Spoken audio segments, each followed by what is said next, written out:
Hi, this is Steve Saint with a thought for you on a frequently dreaded topic. Evangelism is scary.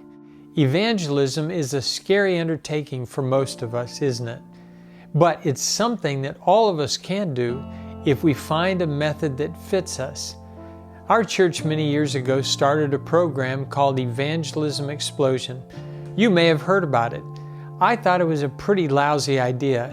It involved learning a canned presentation of the gospel.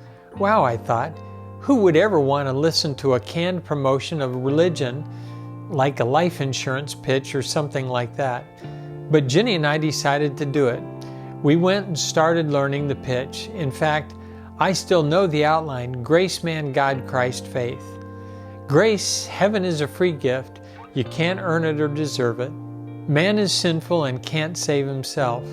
God is love, but He's also just and won't allow the guilty to go unpunished.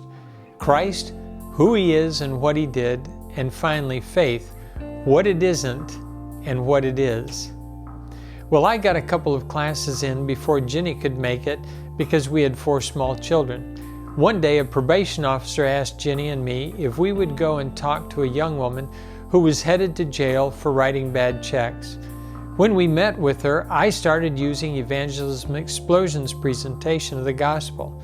On our way home, Jenny said, "Steve, that was the clearest and most coherent presentation of the gospel I've ever heard. How did you come up with that?" I said, "Jenny, that's the Evangelism Explosion presentation."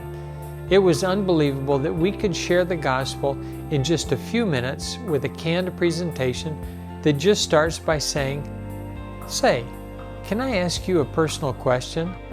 God forbid, but if you were to die tonight, do you know for sure that you would go to heaven?"